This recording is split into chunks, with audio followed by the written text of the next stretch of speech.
Well, good afternoon, folks. Welcome back to the Rangers review. Post-match briefing this time after Rangers drop more points. Just another miserable afternoon for Rangers in the Scottish Premiership. They fall. Well, if Celtic win today, it will be 9 points behind. That's now just 2 points gained in 3 matches against St Mirren, Livingston and St Johnstone in the last month. And it was very much more of the same for Giovanni van Bronckhorst and his team. They I thought had an okay 10-minute spell where the play down the left was a little bit more inventive than it has been after that. It just continued to be more of the kind of passive football around the St Mirren defence that was comfortable for them. And while they weren't too uncomfortable in the first half, they did concede a number of corners at the end of it, and you just felt that this was a game much like last week against St Johnstone. All it took was one moment from the opposition, and Rangers would find themselves in a really difficult position, and that's what happened. St Mirren took the lead through Ayunga. It was from a throw-in on the right, cheaply given away after Rangers had started the second half pretty slowly, and from there it obviously become such a difficult game. It was all really of Rangers' own doing, and there are a number of injured players out today. Ben Davies didn't make it, as well as Antonio Cholak and Fashion Sakala. I mean, it was Leon King and James Sands up against Ayungu and Main, and I thought they struggled at points. But overall, I mean, the most, I think, damning indictment today was how limited Rangers looked when they went behind, when they were trying to break down St Mirren, because much like the game against St Johnstone last week, you have time. They had 35, 40 minutes in the end almost to try and turn that game around, but they just resorted to long balls and crosses, playing without confidence. Again, very hard to see how they come back from this, along with the manager, who I think has lost so much trust at this point because of the nature of results in recent weeks, and Rangers drop further points in the final game before the break for the World Cup. We'll get through some comments today, which I think understandably will be a little bit more frustrated. Here's one: just putting more people up front doesn't make you more attacking, but your style does. Yeah, Rangers, it really looked like they didn't know kind of what they were doing when they went 1-0 behind, and what I mean by that was when they got into the final third, there was no real structure or rhythm. It just appeared to be kind of getting the ball forward, and they did eventually get a goal back. That was a bit of magic from Ryan Kent, who managed to beat his man and go down and get taken down after he went down in the box. A VAR decision overturned the initial call by Kevin Clancy, who having booked Kent. He thought he dived, but he hadn't. Aside from that, though, aside from Kent getting the ball and doing something, Rangers really had nothing at all trying to break down that St Mirren defence, which was, I think, the most frustrating thing, because as I say, they had time. They absolutely had time to turn it around.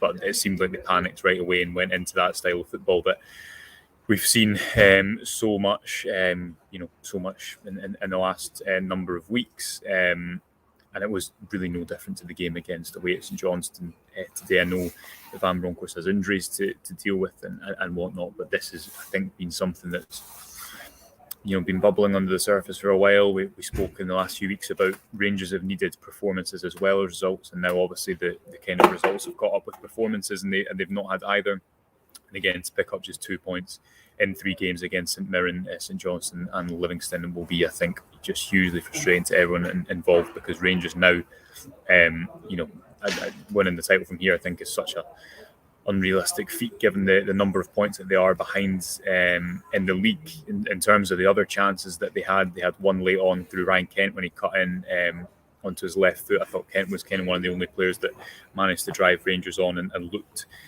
made it look likely that they would get something out of the game. Obviously, he was the one that earned the penalty, but him aside, and there was little in that regard. Alfredo Morelos, for me today, hugely disappointing. Alfredo Morelos at one point gave the ball away. I think it was when he cut the ball out to the right wing and it went out of play, and the manager turned, and a lot of frustration, and actually signalled to Robbie Ure to warm up. Ure wouldn't come on till later on, but there was a moment where you thought, is he going to replace Morelos with Ure after about 60 minutes? Such was his kind of frustration in that moment. I don't think he took his chance today. There was one situation late on where Scott Wright kind of took the ball off the toe of Morelos as he was going through on goal, but again, there didn't seem much contingency in how Rangers were attacking. It was just a case of, can they get a break of the ball? Can they find one lucky bit of space? And in the end, much like St Johnstone last week, they didn't have enough to get the win, which is so important. Mark says, how is King? In another comment here saying, best wishes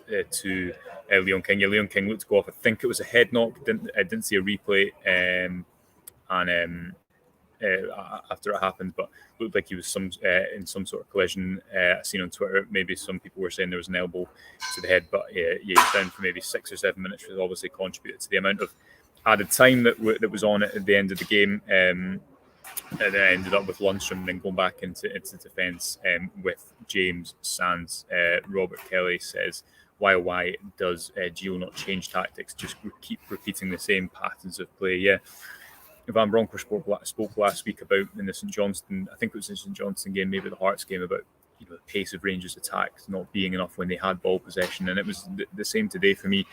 For the first half, in moments, there was a few passes that Barisic played into Morelos or Tillman, which were a bit different to what either chipping over the top or playing it into the feet of Kent, and you're looking at it and think maybe this is marginally improved, but Rangers just couldn't sustain it. And once they concede that goal, it's the same against St Johnstone. They don't capitalise when they're on top, even and by on top, not in terms of chances. You couldn't say that today, but just in the pure control of the ball that they have, and as such, then they're so vulnerable to a moment like that. And you could feel the anxiety around the playing staff and the staff members and the supporters who are just to my right here at the St Mirren Stadium. It was almost an inevitability that Rangers were going to fall behind, much like they did against St Johnstone. As I say, from not being able to capitalise when they had control of the ball, and this is something that has happened so often now and again. It's hard to see how there is any recovery from this position because of the number of points Rangers are behind, because this was meant to be a run of games that was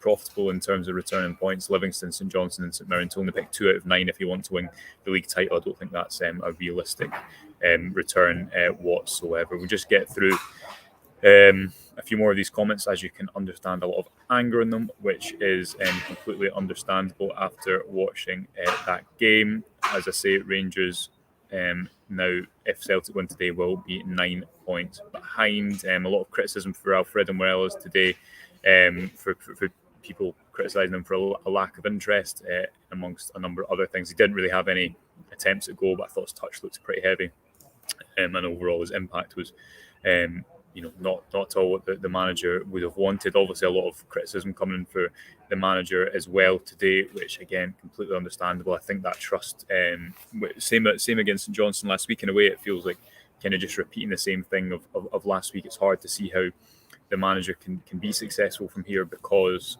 the team looks so vulnerable. And yes, you might get players back, but that doesn't necessarily solve anything. How many times have we heard that argument that as soon as you get a set number of players back, as soon as you get a certain number of players fit, then Rangers will be fine. But as much as anything today, I just thought they looked so vulnerable to St Mirren's attacks, and like St Johnstone last week conceded the first goal, and I don't know how much certain players coming back in will fix that, as much as obviously the number of players out today with Davies, Cholak and Sakala on top. That was quite something. I think probably 10 more than 10 players out. But yeah, aside from that, Rangers' expected goals I think was just over 1, maybe just under 1 if you don't include the penalty. So there was really nothing there, and that's the main point. When managers go through difficult spells, you might try and point to the fact that their approach will bring success in the future, but I don't think people are seeing that the style of play will bring success in the future, especially with the squad at where it is at. And that for me is a large part in the anger, because people don't see how eventually, if this continues for the season, how it is going to return success, which is obviously a non-negotiable at Ibrox. Scott saying, seems Gio's idea of possession-based football has been sussed. With good players, but they aren't being used correctly. Pointless criticising any one player. It's the whole lot of them. Another comment here saying Hadji, Lawrence and Goldson don't make the difference.